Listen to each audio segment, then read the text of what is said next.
Hola, hola, buenas noches. Hoy es miércoles, un día diferente al que grabamos de forma habitual.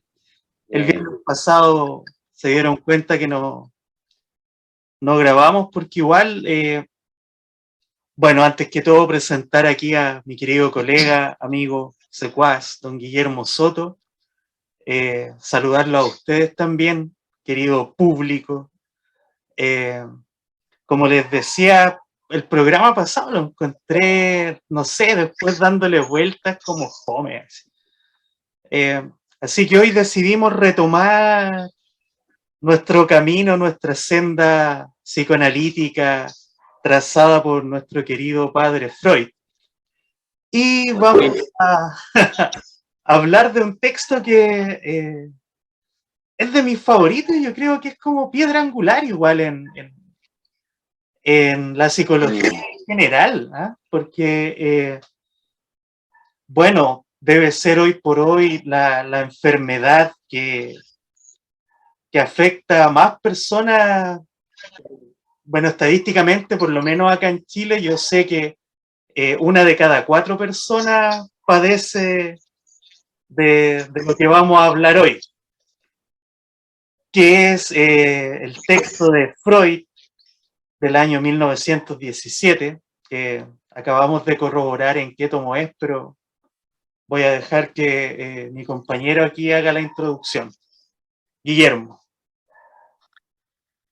Hola, hola Pablo. Sí, pues por fin. Oye, nos costó retomar la orientación del programa. Estaba pensando precisamente en eso. ¿Cuál fue la primera aventura? Así, bueno, la película Shutter Island, Sí, Shutter Island. después El Chacotero, después nos dio con Carlitos Pinto, que, ojo, nueva temporada con capítulos que están re buenos. Oh, Te mandé uno para que sí, lo veas. sí, sí, lo estoy ojeando ahí. Interesante. Interesante. Pero, bueno, no, pues nosotros teníamos que volver en algún minuto, melancólicamente. Yo sentía que había una pérdida, que habíamos perdido un ideal. No, Claro. sí, pues, a propósito de lo que dices tú, es bien frecuente. Todos, incluso pareciera como que eh, hubiese un cierto goce en decir ando de depresión, en cómo mostrarlo al mundo. Y esa necesidad de decir que, claro, algo nos arrebata permanentemente como sociedad. Todos sentimos que algo hemos perdido. Sí, pues, sí. Bueno, Eso, bueno, dale. no, que adelantando, claro, mira, me quedó una duda. En algún momento nosotros hicimos como la diferencia entre las conceptualizaciones que vienen de la nosología psiquiátrica respecto a cierta psicopatología y la diferencia que tienen con los conceptos psicoanalíticos.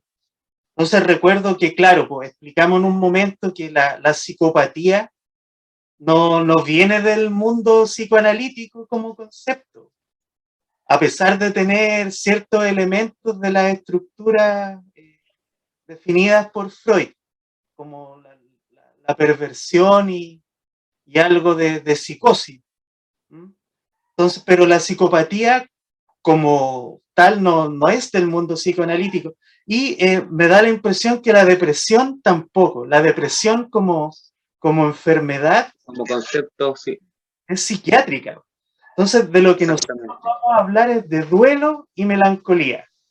Que claro, en algún momento, no sé si estoy divagando, pero creo escuchar por ahí que la depresión, antes de conocerse como tal, se le conocía como duelo patológico.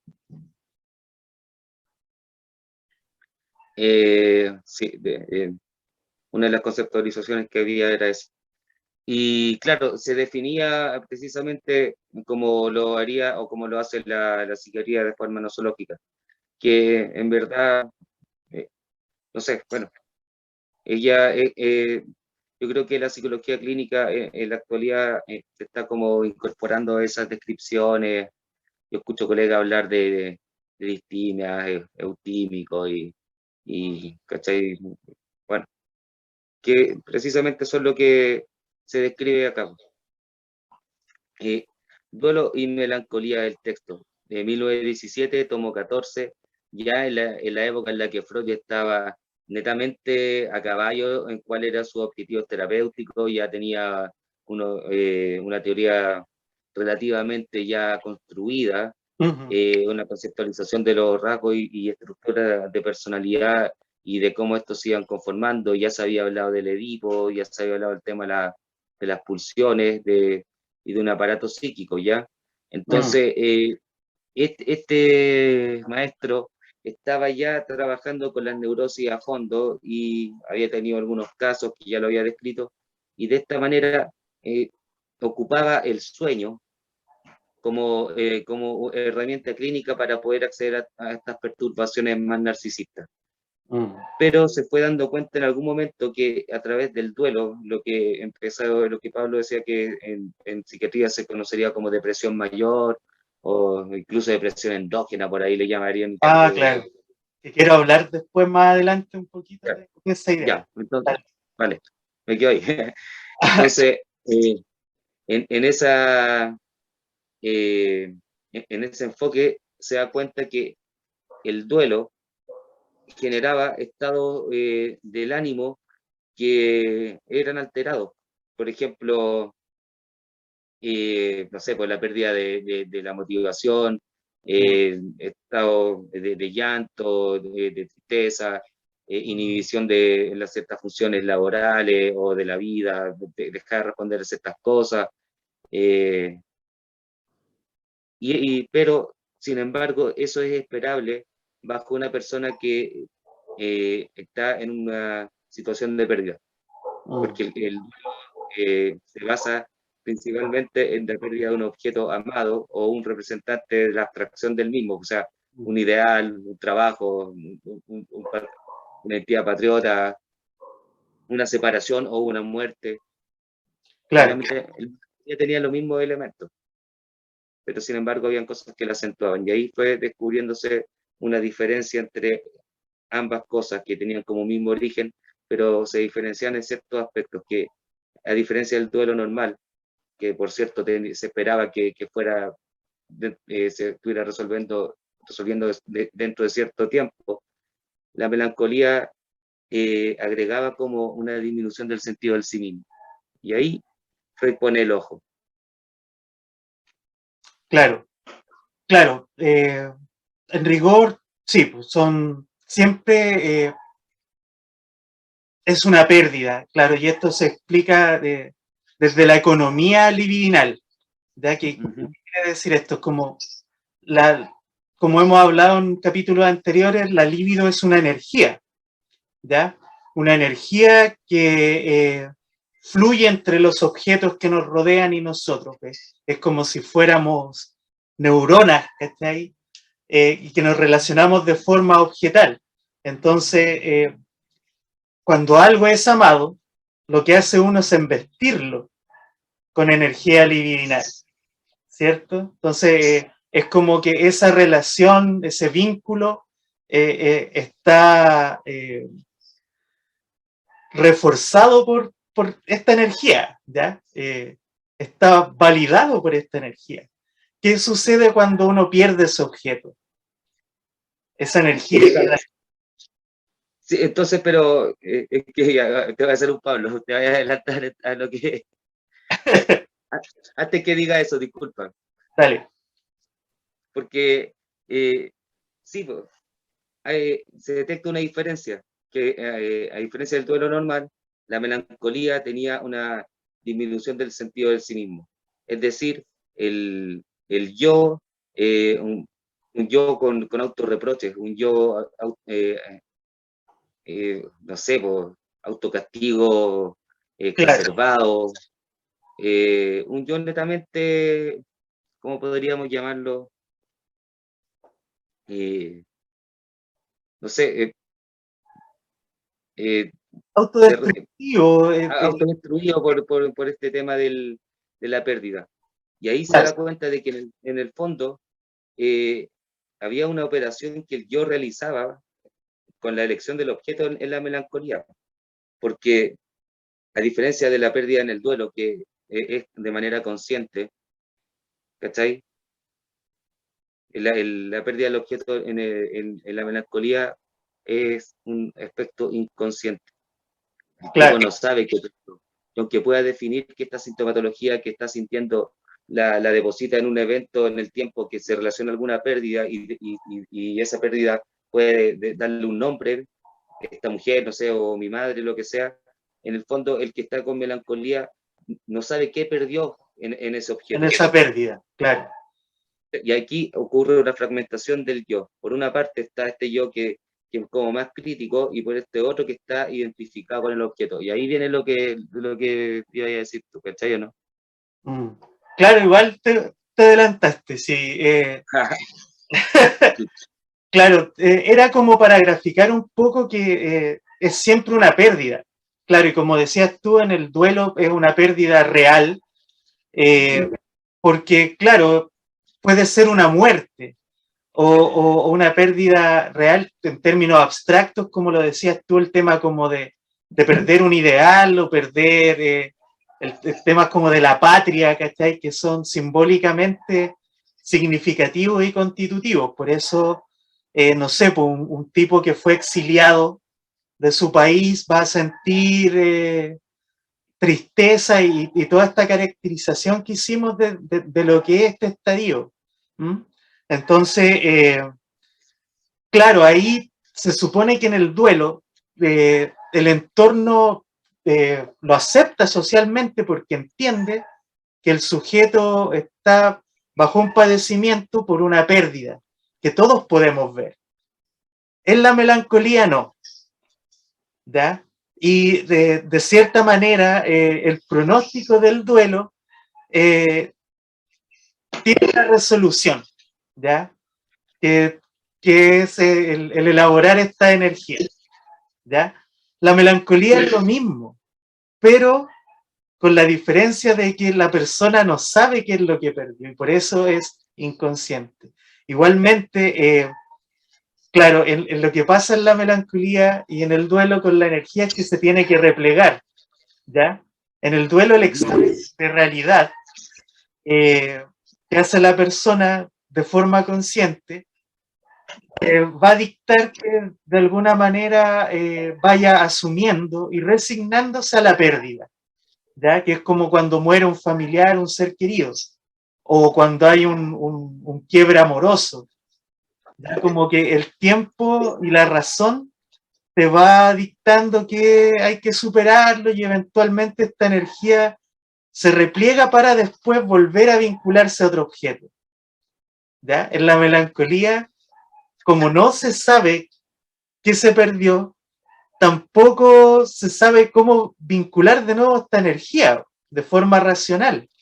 Entonces, por eso este estado como que de alguna manera se prolonga y se torna casi como una característica del sujeto, ya que esta gente que está entristecida, y claro, esta energía que se repliega es de carácter ambivalente, son sensaciones de amor y de odio por la pérdida, porque uno odia, se siente mal, llora, todo esos sentimientos negativos y dolorosos que existen en la pérdida real efectiva del duelo, uno los mantiene allá afuera, ¿ya? Pero en la melancolía es como que se devuelven, que hay una frase de Freud que es famosa al respecto, que tiene que... De la sombra del objeto recae sobre el yo.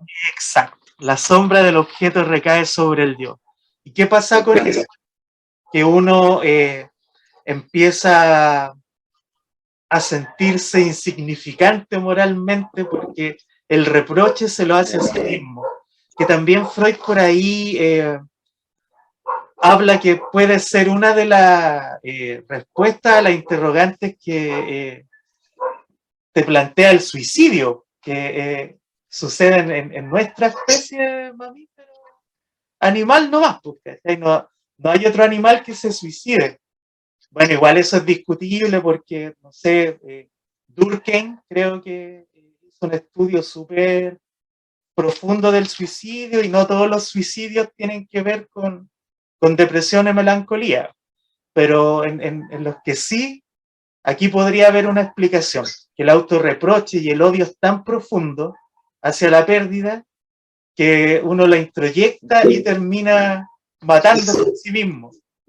Y a propósito de eso yo había estado pensando ahora una teoría.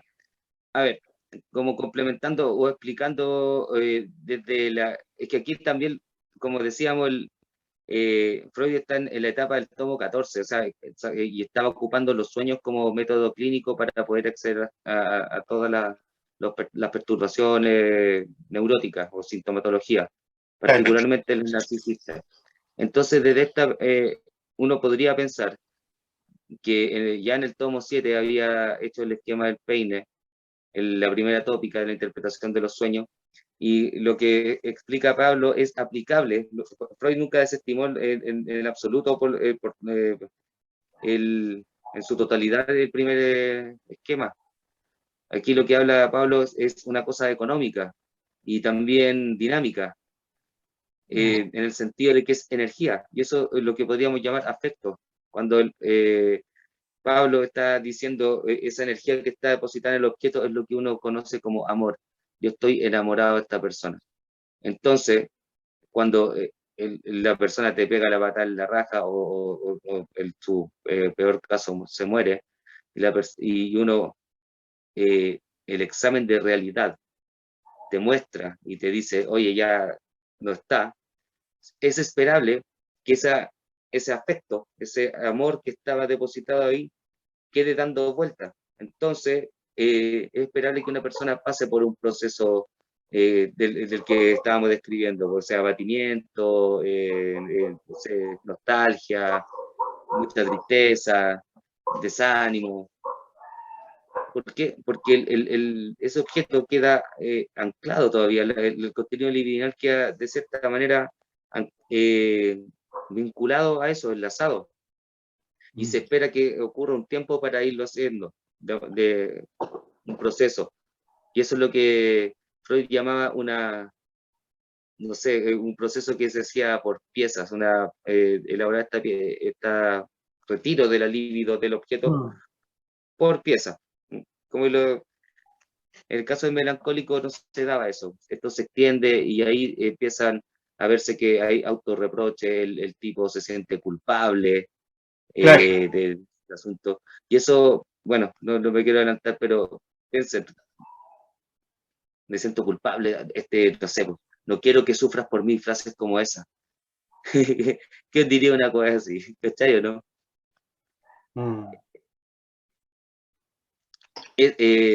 Bueno, entonces, como les decía, esto tiene una base en la primera tópica, hay energía, líbido, investidura, las cosas. Cuando algo se pierde, lo que se espera es que en el aparato psíquico se vayan cerrando de a poco las cosas. Y eso se hace a través de la elaboración de recuerdos. Por ejemplo, uno perdió a la polola y se fue con otro hueón, ¿cachai? Otra mina, lo que sea, ¿cachai? Y se empiezan en lo general, entre la nostalgia y empecé a recordar cuando la conocí, entre otras cosas. Eso es esperable. Ahí es cuando uno va retirando de forma parcial la libido del objeto. Y ahí llega en un momento que esto ya se deja de hacer, ¿cachai? Uno se resuelve, estos caminos libidinales se cierran, ¿cachai? Y la libido se empieza a depositar en otro. Por ejemplo, para un ejemplo súper básico, ya conocí a otra persona. Lo que pues, se decía así como un clavo saca otro clavo, vamos, ¿cachai? Duelo resuelto y vamos de nuevo. Y el yo se vuelve como a rearmar. Eso es esperable. En la melancolía no, el yo no se rearma, porque hay una parte del con lo que diría Voldemort, hay una parte de Voldemort en Harry Potter, ¿no? Hay una parte del yo de la persona puesta en el objeto. Y ahí uno se pone a ver que si realmente tanto la amaba, po. No, po, porque para él es súper fácil que la pérdida, la libido que tiene, la investidura que tiene puesta en el objeto, para él es súper fácil hacer el proceso de retirarla. El problema es que no, se impide en depositarla en otro objeto y la libido se le revierte al yo. Y ahí queda el tema. Él empieza, no, esto es por culpa mía, soy una mierda, weón, el autocastigo así delirante, y lo que decía Pablo, pues, la frase de Freud, pues, la sombra del objeto que recae sobre el yo permanentemente, en una parte de él. El yo como que divide ahí, se disocia, por así decirlo, y hay otra que es más crítica, porque es como quien diría la parte más lúcida, no, pues, bueno, ¿por qué estás llorando por este weón? ¿Cachai? La weá, bla, bla, bla, no se Claro, lo merece. Entonces, claro, ¿qué hay en esa parte? En esa parte del yo que está ahí. Ahí está el componente inconsciente del melancólico. Lo que no sabe definir de lo perdí a mi madre, no sé, a mi hermano, pero ya que no sabe qué perdió ahí. ¿Cachai? Lo más probable es que la muerte del hermano haya un componente edípico, sí, pero bueno, ahí lo vamos a ir explicando más adelante, pero para allá va este tema, es como súper energético, económico. Freud se basa mucho en las tópicas. Ello, yo, super yo, pero también en esto que hablaba de que el aparato psíquico en el peine tenía un componente económico, dinámico y tópico, que se basaba también en el movimiento entre sistemas. Que ahí claro. no lo llamaba yo, pues ya, bueno, de remíranse a capítulos anteriores. Ya. Eso. Sí, igual entender que si hablamos de esta energía y la definimos como amor, el amor no es una cuestión pura, por llamarlo de alguna forma, o como algunos románticos pretenden. El amor es un vaivén entre dos polos, que es el amor y el odio. ¿Ya? El afecto nunca es puro en su esencia, por decirlo de alguna forma. Siempre va a estar oscilando, ¿ya? Porque uno puede amar mucho a una persona, a su familia, a su pareja, pero en ese amor también a veces está presente el odio de forma natural, ¿ya? Y de hecho uno odia al que ama, como dice el bolero, ¿ya? Uno no odia a Tan personas. solo se odia a lo querido. Exacto, porque lo contrario al amor no es el odio, es el desprecio, es que no te importe, ¿ya? Pero si uno odia es porque hay algo, pues, ahí está el Se vínculo, desilusionó, po. Algo de él, algo tuyo estáis perdiendo en él. claro, y esa es como la escisión que se forma, o perdón, es la ambivalencia que tiene el afecto y la ambivalencia con que opera sobre sí mismo cuando la libido se repliega, perdón. Entonces, el melancólico también tiene episodios maníacos. También de repente es como, está súper feliz porque se ama, ¿cachai? A través de esta libido replegada. Y otras veces se desprecia y que es lo que en psiquiatría se conoce como trastorno bipolar. ¿Ya? Que delante eso te decía, la depresión endógena también es una melancolía, no es una depresión genética, ¿ya? Porque claro, mira, voy a hacer un paréntesis como para desarrollar un poco más esta idea, porque en esta lucha entre lo innato y lo adquirido, entre la genética y la transmisión social de la enfermedad, hay argumentos súper buenos de ambas partes.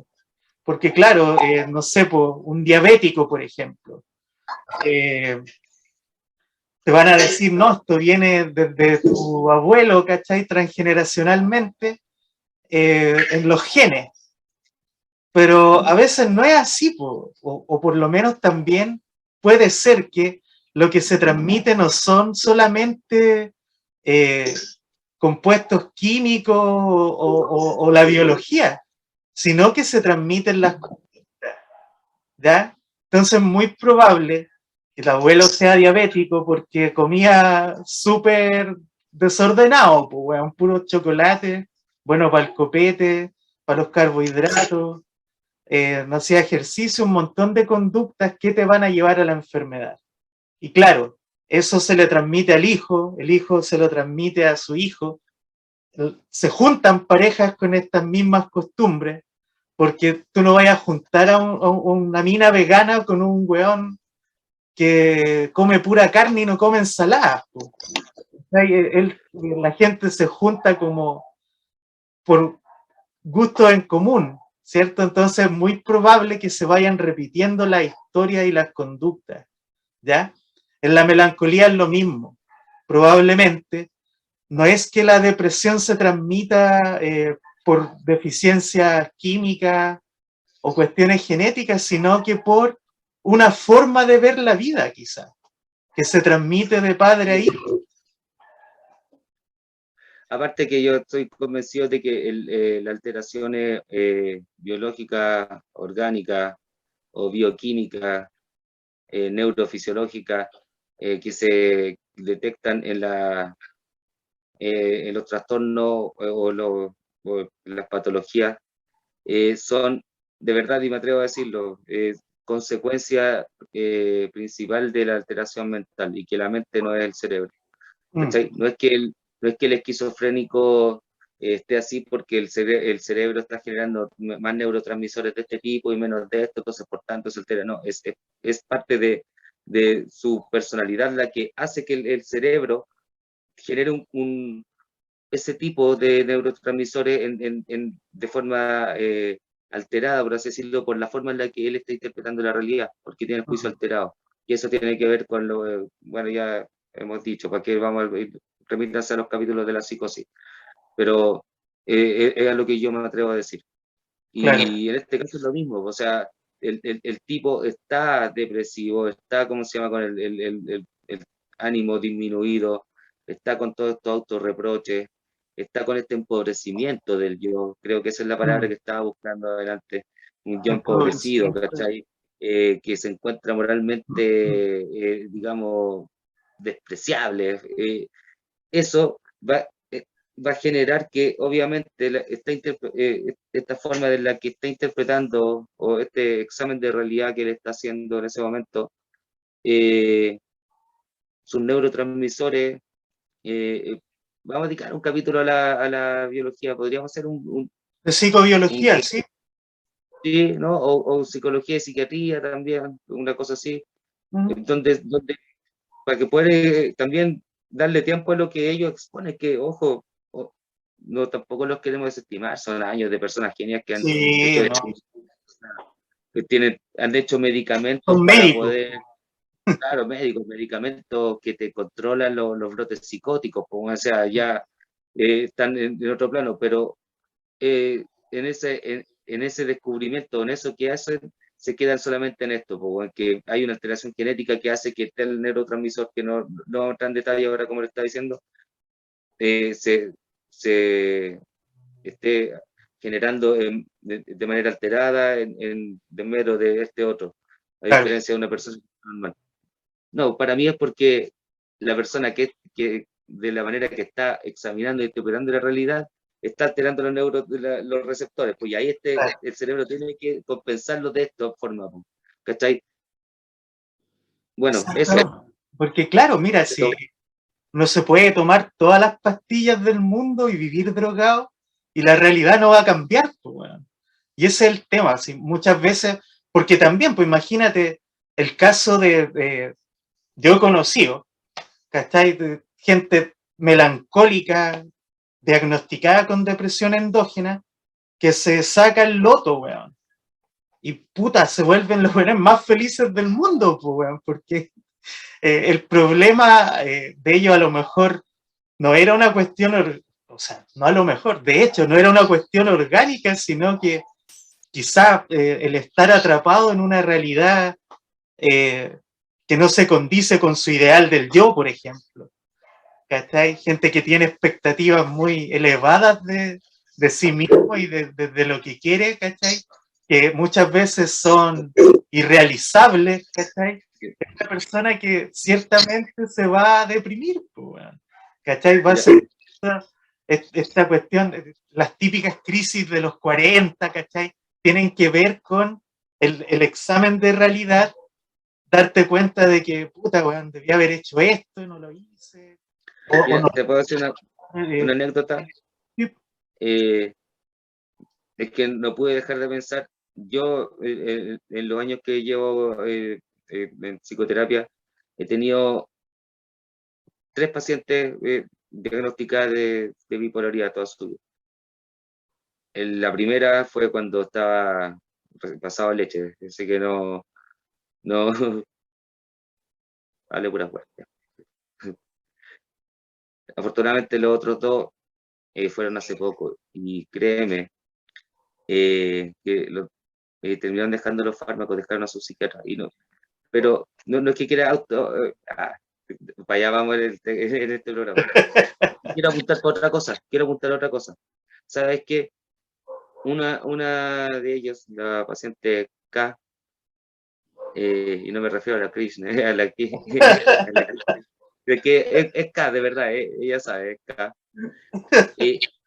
Dejó a su psiquiatra, se alejó de su familia de origen, y empezó a hacer su vida, es profesional, dejó a su psiquiatra, dejó las pastillas y se empezó a empoderar en su trabajo. Por fin pudo hacer lo que ella, para lo que había estudiado.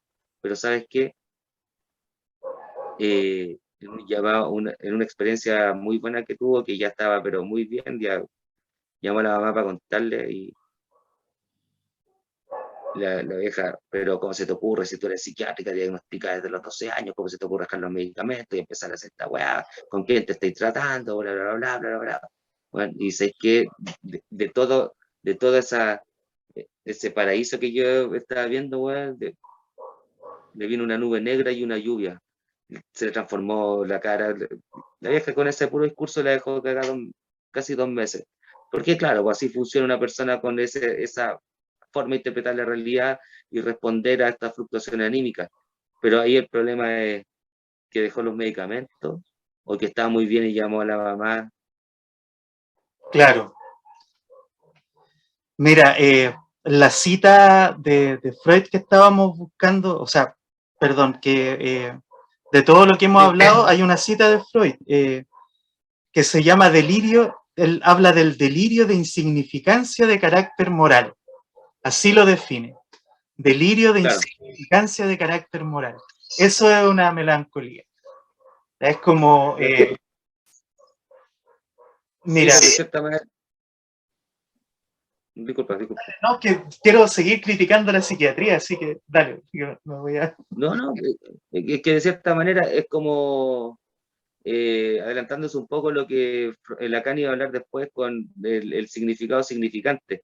Pero claro. de qué manera lo podemos enlazar ahí. Es que, ¿por qué insignificancia? Porque el tipo de verdad no tiene una palabra para definir qué fue lo que perdió en esa pérdida, que a lo mejor le da un nombre, Claro. pero no le encuentra el significado.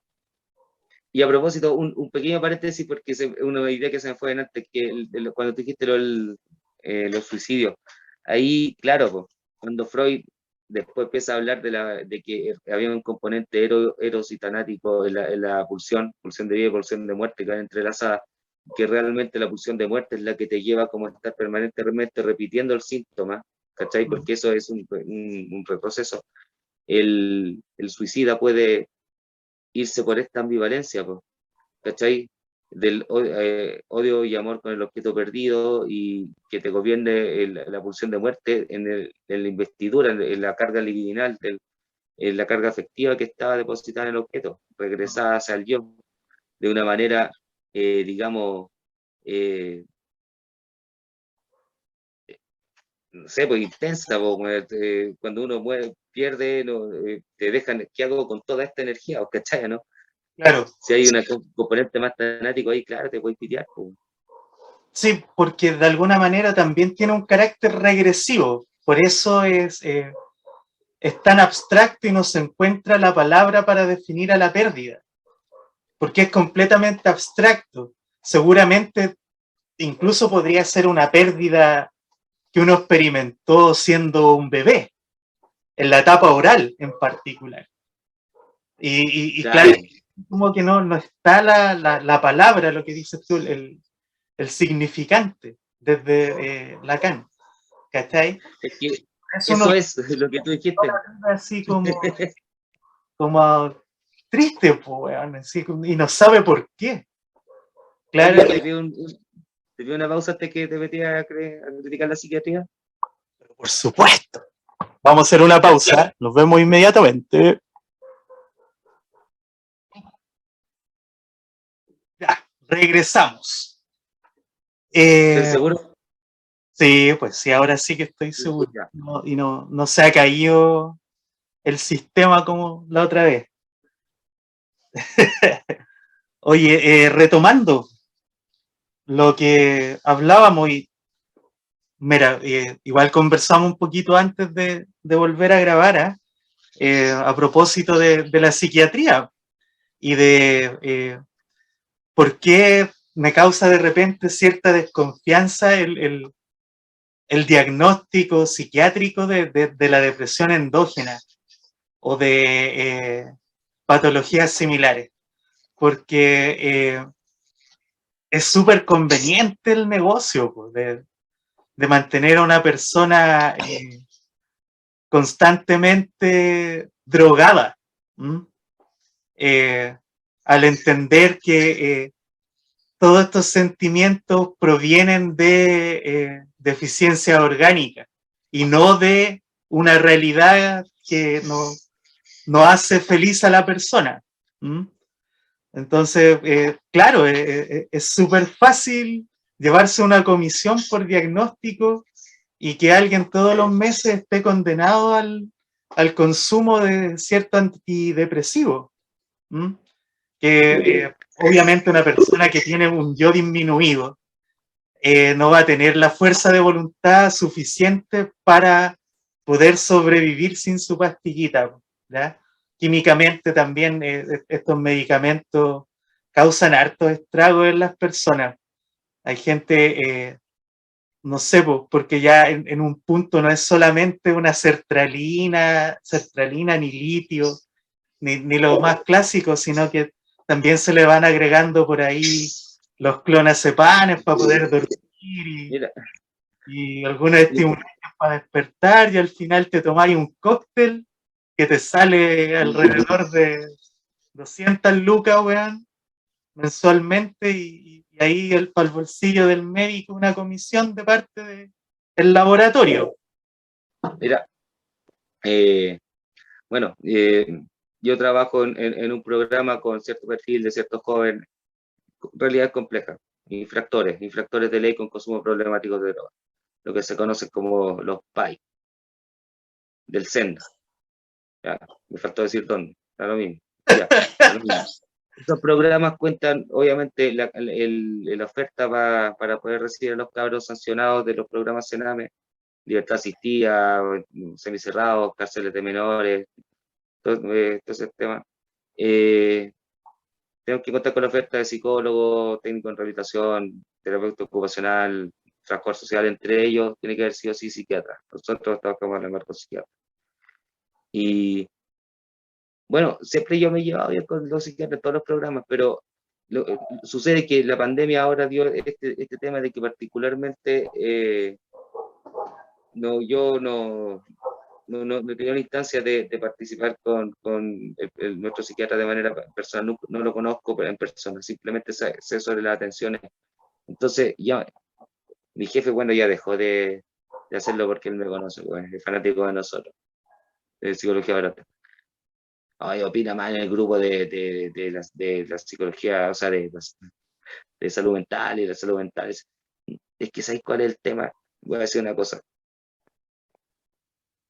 Los cabros, de partida, no sé, se les suministra todo un esquema farmacológico fuerte, bueno, fuerte, ¿cachai? Segundo, tiene que ser dado a un adulto responsable. El cabro no puede ir al programa a buscar sus medicamentos sin su mamá, que puede que también no sea tan responsable, o su hermano mayor, quien sea. Pero, ¿por qué? parte de esa idea, de esa premisa, que no se le puede dar porque sin un autorresponsable. ¿Por qué? Porque el medicamento de partida genera adicción, el medicamento vuela, es fuerte. Segundo, te digo una cosa, yo he tenido 2 episodios en mi vida en los que realmente he querido probar lo que es una quetiapina, que la quetiapina es un antipsicótico, se supone que es para controlar los delirios esquizofrénicos, o los paranoicos, las alucinaciones, todo eso. Y, puta, las 2 veces la he probado, así como para dormir, ¿cachai? Para poder dormir y reponer muchas horas de insomnio, man, es súper desagradable, weón. Es una sensación de mierda. Sentir descarga de epileptoide, una abeja dando vueltas. Llegáis a sentir síntomas psicóticos, como que te habla murmullos. De repente yo ver el esquema de los cabros, weón. No, 2 quetiapinas en la mañana, weón. 2 sertralinas en la tarde y puta otra quetiapina en la noche. Weón, ¿qué onda? Mm. Y después el cabro tiene que andar funcionando, weón. Obviamente no responde ni una weá, pues weón, lo llama y no quiere hablar, uno va al semicerrado. Preferible un pipazo, pues, weón. Sacarse Eso esa, que sí, no pasaría. describí, weón. Obvio, pues. Sí, pues, weón. Si total, si esta weá te va a servir para conllevar o Te ayudarte va a a llevar cagar la la vida, vida igual, weón. weón. Sí, pues weón, mejor, puta weón, ¿cachai o no? Hay un verso de una canción de un rapero que me gusta, caleta, de Tote King, que dice drogas de la calle y del psiquiatra, da igual, empatan. La diferencia es quién se lleva la plata. Y Exacto, sí, pues, exacto, pues weón. Si la industria farmacéutica bueno, la droga, que incluye la industria farmacéutica y las drogas que son ilegales, es la que más mueve plata en el mundo. sí, pues, son negocios redondos. El placer, Así, claro. Entonces, bueno, pucha, no sé, creo que hemos expuesto bastante. Igual, mira, ¿sabes qué me gustaría?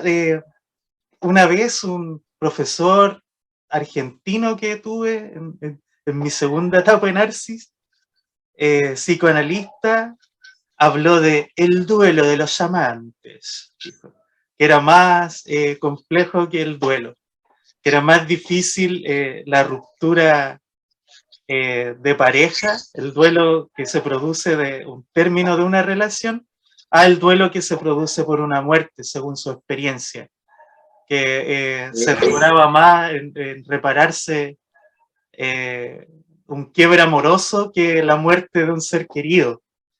Y eh, el argumento así, tenía toda la razón, porque precisamente porque aquel que te dejó, te pateó, se fue con otro, todavía tu examen de realidad te indica que está ahí, está no ahí, se ha ido. ¿Cachai? exacto, Entonces está esa cosa latente que a lo mejor puede volver. No, la mira, a mí fantasmagoría. me gustaría agregar algo, compañero. Eh, lo que pasa es que ya más que describir el texto en su teoría, que ya creo que ya decimos bastante, eh, llevarlo a la práctica, a la aplicación. Freud Mm. estaba usando los sueños como para acceder a las perturbaciones narcisistas y se da cuenta que en la melancolía está este componente donde el yo se identifica con el objeto perdido. Por tanto, había una elección narcisista en la elección del objeto melancólico. Ah, claro. Ya ¿cómo se llama? Son vínculos súper frágiles, en el fondo es súper no es tan difícil retirar la libido de ahí y revertirla al yo. El tema es que ahí se ve imposibilitado por su, precisamente, tendencia narcisista a poder depositarle en otro objeto. ¿Y por qué? Aquí Freud decía de que a diferencia de esta resistencia que aparece en el duelo normal, eh, de poder sobrellevar esta libido y empieza a hacerse de manera parcial, de a poco, clausurando ciertos, ya resolviendo ciertos recuerdos y todo. En la melancolía, el mecanismo de defensa es súper regresivo. Hay una regresión a la etapa oral canibalística, Mm. particularmente, donde en esa, bueno, vean los capítulos anteriores, Edipo y todo el tema, donde el bebé todavía no tiene una constitución como sujeto, no tiene un yo conformado. Entonces, para él, el apropiarse de este objeto, podríamos llamarlo el pecho de la madre, que es el objeto principal, el fundador del deseo, el objeto perdido, que no se encuentra en aquello que el melancólico no puede explicar que perdió, ello que no sabe explicar, está ahí, en ese objeto perdido, del de la madre. ¿Qué pasó ahí en su Edipo? En esta etapa oral sádica, canibalística, como diría Melanie Klein también. Ahí es donde se basa esta elección ambivalente, donde se puede apreciar esta ambivalencia entre el objeto en el melancólico y adulto, cuando se manifiesta en terapia este amor y odio en el objeto perdido, precisamente en esta etapa, donde, ¿por qué? Porque aquí, como no hay una constitución como sujeto propiamente tal, el, la elección de objeto es apropiándose, pues, bueno, entonces está en la sala de investidura con la identificación, es lo mismo. Incorporación. ¿Cachai? Ser parte Claro, de. es parte de, pues. Claro. Entonces, este es el mecanismo que opera en el melancólico. Son mecanismos narcisistas, tiene una elección de objeto narcisista. El melancólico en el fondo no está sufriendo por la pérdida en sí, sino que lo que está sufriendo, bueno, es porque a lo mejor la buena lo dejó por otro, pues, bueno, ¿cachai o no? Entonces ahí tiene que elaborar mecanismos de autorreproche, no, porque yo hice esto mal, esto vamos, para defenderse realmente de esta otra parte del yo que está identificada con el objeto perdido, que está en esto que hablaba Pablo de la libido, que se le revirtió, que está sufriendo, ¿cachai? ¿Por qué? Porque no perdió un objeto, se perdió a sí mismo. Entonces, esta otra parte, no, pues, bueno, pues, yo hice esto mal, a lo mejor la caí en este sentido, porque no puede aceptar de que el otro era mejor, por ejemplo, lo estamos hablando de esa forma, ¿cachai? Pero a eso te conlleva. El mecanismo del melancólico es una regresión a la fase oral canibalística, o sea, perdón, sádica. Canibalística me da con la Melanie, pero sádica, ¿ya? ¿No? Donde la investidura y la identificación van, como dijo Pablo, incorporándose de manera enlazada. Por eso se sufre tanto. Y ahí entrega mecanismos muy esenciales para entrar en la intervención clínica, porque al tipo uno como terapeuta no le va a estar eh, contradiciendo lo que el loco dice, pues, que lo hice por mi culpa, y tú no vas a estar diciendo, no, no es verdad, no, piensa, ¿por qué? Porque es tu culpa, no, pues. Tienes que Claro, dejarlo sí, hablar, ¿no? Pues, bueno, porque así te va a ir diciendo realmente qué fue lo que perdió, pues, qué es lo que te va a llevar solito, te va a claro, llevar solito. claro, y que el error que comete la mayoría de los legos, porque los, los que no conocen esto, es como, no sé, pues, weón, la abuelita se le murió el esposo, weón, con el que estuvo 45 años casado, weón, y los hijos le dicen, mamá, salga, mamá, no llore, distráigase, que está ahí en circunstancias de que tiene que hacer todo lo contrario, pues, weón, hundirse a llorar. Sí, pues. Esa es la manera de poder hacer la descarga eh, y el posterior análisis de la realidad, pues, ¿cachai? Claro, y ¿cómo se llama? El reavance, lo que se espera de un duelo normal, porque el yo después de todo esto vuelva vuelva a ser el mismo, como se dice. Claro, que de cierta manera es de alguna forma, en términos ya más poéticos, aprender a vivir con el dolor, ¿cachai? Que la gente siempre trata de evitarlo, ¿cachai? Es como en este mundo, sociedad postmoderna, hedonista, la gente como que le tiene terror al dolor, pues, weón. ¿Cachai? Por eso es bacán hacerse tatuajes y aros y weás, porque el dolor es algo que uno tiene que empezar como a asumir como parte de la vida, parte normal y natural de la vida. Entonces yo siempre les recomiendo a mis pacientes que están pasando por duelo, sobre todo a las jóvenes, ¿cachai? Que están para la cagada porque terminaron con el amor de su vida, ¿cachai? Entre comillas. Eh, húndete, weón, desaparécete llorando, hacete cagar una semana viendo películas de mierda romántica, weón, llorando, bebiendo, escuchando música cebollera, weón. Lo más posible, húndete hasta el final del pozo. va a ser más rápido la salida del duelo. Porque si andáis evitando el dolor, ¿cachai? Con las distracciones y la weadita, más se va a prolongar. Bueno, así que eso, bueno, y para cerrar por mi parte, a propósito de los duelos, hablar un poco y dar transmitir un mensaje. Nosotros nunca les vamos a dar un consejo, una sugerencia, pero aquí quiero permitirme decir algo. He visto muchas, me ha tocado, y yo cacho que por temas cosmológicos, no sé cómo sea, atender hasta pacientes particulares últimamente, de manera particular, no en el Senda, que están relacionadas con pérdidas de duelo de pareja, personas que no han muerto. Eh, Particularmente el discurso es, no, es que ya no necesito a un hombre porque con mi hijo tengo. Ojo, si te vaya a quedar, mira, si vas a decir eso, y si tú piensas que eso para ti es resolutivo, úsalo, pero que ese mensaje no sea transmitido. Primero, porque tu hijo no puede ser tu pilar. Esto es antinatura. Es al revés. Un niño de 8, de 5, de 2 años, de 3 o 4, lo que sea, no puede ser cargar con la responsabilidad de ser la persona que mantiene en pie a tu mamá. Ojo con esos mensajes, que si no fuera por ti yo estaría muerta, si fuera por ti yo no estaría en pie, o también con estos, que yo no necesito un hombre porque con este hombre que tengo, que es mi hijo, también ya es suficiente. Por favor, ya ahí estáis creando, ¿qué estáis creando? A ver, por favor, ¿un machista? ¿Un futuro maltratador? No sé, alguien que tiene muchas posibilidades no tan positivas en su forma de ser en el futuro. Un psicótico. Mm, ¿Cachai o no? Remítanse a los capítulos. Pues, o también un maltratador de mujeres, o sea, depende cómo el loco vaya elaborando esos mensajes, pero si usted, madre, padre, está viendo una separación, que quedaste a cargo de tus hijos, depende de lo que ha hecho el juez con la resolución que hayan quedado ustedes por interno, tengan cuidado con esos mensajes, ya,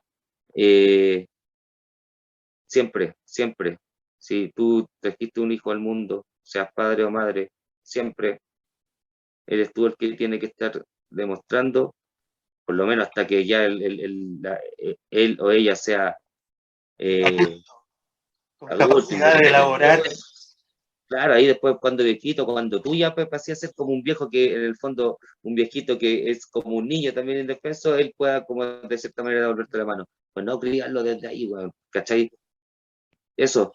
Y lo último que quería decir, ¿saben qué? Yo me doy cuenta por los programas que vemos para atrás, las reproducciones, todo eso, nos ven caleta, cabrón, ciento y tantas visitas, 200 y tantas visitas, y tenemos 60 suscriptores. Claro. Si no te gusta la weá, por último, ponle un dislike, ¿cachai o no? Pero que manifiéstense. Sirven igual. Pero, Lo comenten, insúltenos por último, weón. En serio, así, necesitamos, mira, quizás no somos publicistas, no sabemos de marketing y por eso todavía no le damos el palo a la laucha. Pero ustedes, amigos, amigas que nos siguen, que les gusta, que les hace sentido lo que hablamos, apóyennos. Pues sí, esto está hecho con amor, con cariño y un aporte. Pucha, me encantaría saber si nos ven estudiantes de psicología, por ejemplo. Si les hace sentido en el lenguaje que nosotros nos comunicamos, los códigos que tenemos para compartir nuestro conocimiento, les resultan quizás más cercanos, más comprensibles que una cátedra dictada por el académico de turno que, no sé, pues si no son psicoanalistas, yo encuentro el resto de los psicólogos súper fome, weón. Y no sé, pues. eso.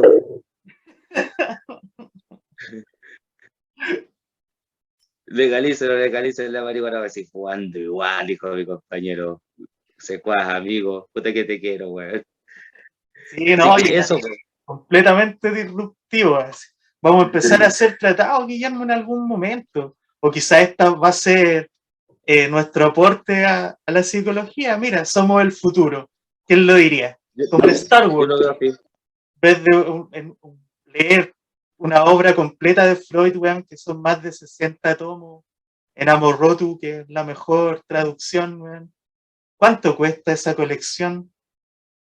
Como Acá en Chile, como 800 lucas. En Mendoza debe estar a 300 y tanto. claro, Yo de se la traérsela. encargué una vez a un compañero de psicología, puta, que para mí también fue una gran pérdida el Nuncio, un buen inteligente, un viejo de mundo, pero era adulto. Bueno, me acuerdo cuando estábamos estudiando tenía 50 años y bueno, no alcanzó a traérmela. Eso, fue para allá y no alcanzó a traérmela. Eso sí, lo único que puedo decir. Así que hablando de pérdida, me acordé de ti, amigo. Oh, Eso, salud por él. Y salud por ustedes, pues, chiquillos. Nos vemos en una eso. próxima ocasión. Si nos ven 100 personas, por favor, no les cuesta nada suscribirse. Apriétele suscribirse, ¿ya? Botoncito nomás. Ya pues, Pone play. nos vemos próximamente. Un abrazo a Chao, todas y a todos. Chao, compañero Guillermo. Nos vemos. chao, perrín. Nos vemos.